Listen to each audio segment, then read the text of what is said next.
आम आदमी पार्टी के वरिष्ठ उपाध्यक्ष अनुराग ढांडा इस वक्त प्रेस को संबोधित कर रहे हैं। में विफल साबित हुए प्रधानमंत्री नरेंद्र मोदी जी और भारतीय जनता पार्टी की सरकार, सही तरीके से न तो उस खिलाड़ी का पक्ष रखा गया, न सही तरीके से उसे स्टाफ का और बाकी जो सहयोग होना चाहिए था वो मिला। कल से हम ढेर सारे एक्सपर्ट ओपिनियन सुन रहे हैं और वो सारे ओपिनियन ये कहते हैं ऐसे तौर तरीके थे जिनकी वजह से अगर वेट संभव नहीं था उस लिमिट के अंदर आना तो भी सिल्वर मेडल सुनिश्चित किया जा सकता था उस मुकाबले से बाहर रह करके। लेकिन ऐसा कुछ हुआ कि डिस्क्वालीफाई विनेश फोगाट को कर दिया गया और हमारे सारे अफसर, इंडियन ओलंपिक एसोसिएशन और भारत सरकार बैठ करके इसे होते हुए देखते रहे। प्रधानमंत्री जी ने मिनट नहीं लगाया अफसोस जाहिर करने में जैसे ही डिस्क्वालिफिकेशन का पता चला। लेकिन जब सिल्वर मेडल सुनिश्चित हुआ था तो पूरी रात बीत गई, प्रधानमंत्री जी एक ट्वीट नहीं कर पाए, अपने मन की बात नहीं कह पाए। ये सारी चीजें देश के लोगों के मन में ये शंका पैदा करती हैं कि कहीं हमारी देश की बेटियों के खिलाफ कोई बड़ी साजिश तो नहीं की गई और इसकी जांच किस तरीके से किस स्तर पर होनी चाहिए यह भी सुनिश्चित किया जाना चाहिए। क्योंकि जिस तरीके का जनता पार्टी का इतिहास रहा है, प्रधानमंत्री नरेंद्र मोदी जी और भारतीय जनता पार्टी की सरकार इन बेटियों के साथ जब अत्याचार हो रहा था, ना इनके साथ जंतर मंतर पर खड़ी हो पाई और ना ही ओलंपिक में जब इनके साथ अत्याचार हो रहा था तो वहां पर इनके साथ खड़ी हो पाई। पूरी तरह से पूरे देश को भारतीय जनता पार्टी की सरकार ने और प्रधानमंत्री नरेंद्र मोदी जी ने इस मामले में निराश किया है। भारतीय जनता पार्टी का रुख, चाहे वो हरियाणा की सरकार हो, चाहे वो देश की सरकार हो, वो रवैया हमारे खिलाड़ियों के प्रति, विनेश फोगाट जिसने इतिहास रचा था उसके प्रति वो सही नहीं था। अभी भी मुख्यमंत्री कह रहे हैं कि वही सम्मान दिया जाएगा जो सिल्वर मेडलिस्ट को दिया जाता है। अरे विनेश फोगाट ने तो लोगों के दिल जीते हैं, पूरे देश का दिल जीता है, पूरी दुनिया का दिल जीता है। वो हमारी नजरों में गोल्ड मेडलिस्ट से कम नहीं है।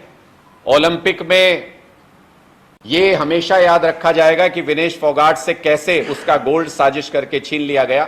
जब मैं विनेश फोगाट जी का ट्वीट देख रहा था तो मुझे बड़ा दुख हुआ कि किस तरीके से उनका हौसला पस्त होते हुए देखना, उनका इस तरीके से टूट करके मैसेज करना, ये देशवासियों के लिए बिल्कुल भी एक सही मैसेज नहीं है।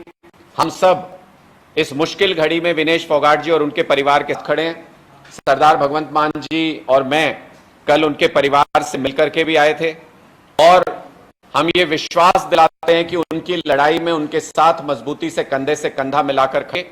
आम आदमी पार्टी कल हरियाणा के हर एक जिले में विनेश फोगाट जी के समर्थन में एकजुटता प्रकट करने के लिए हर जिले में खड़ी नजर आएगी। हर जिले में हम एकत्रित होकर के उनके समर्थन में खड़े होंगे और उनको ये विश्वास दिलाएंगे कि इन मुश्किल पलों में देश के प्रधानमंत्री उनके साथ हो या ना हो, भारतीय जनता पार्टी की सरकार उनके साथ हो या ना हो, लेकिन देश के करोड़ों लोग उनके साथ पूरी मजबूती और पूरी ताकत से खड़े हुए हैं।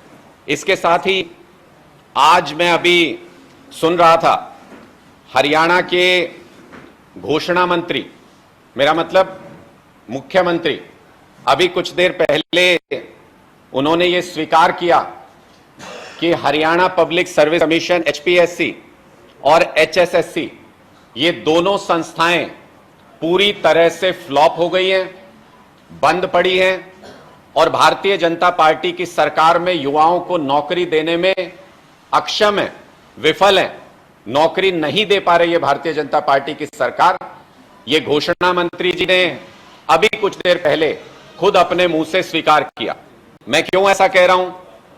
क्योंकि वो नौकरी नहीं दे पाए, तभी उन्होंने ऐसी घोषणाएं करना शुरू कर दिया है जिनका कोई सिर पैर नहीं है।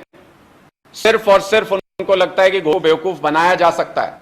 जैसे उनके पार्टी के शीर्ष नेता, देश के प्रधानमंत्री जुमला फेंक देते हैं और चुनाव के बाद कहते हैं अरे ये तो जुमला था। तो अब नायब जी ये चाहते हैं कि वो कुछ जुमले फेंकें और चुनाव के बाद कहते हैं अरे ये तो जुमला था। तो ये होने नहीं देंगे नायब जी। आप जब जब जुमला फेंकेंगे आपके जुमलों का सही तरीके से जवाब दिया जाएगा। आज ये झूठ फैलाने का प्रयास हुआ कि 1,20,000 कर्मचारियों को भारतीय जनता पार्टी की सरकार पक्का कर देगी, ऐसा एक झूठ बोला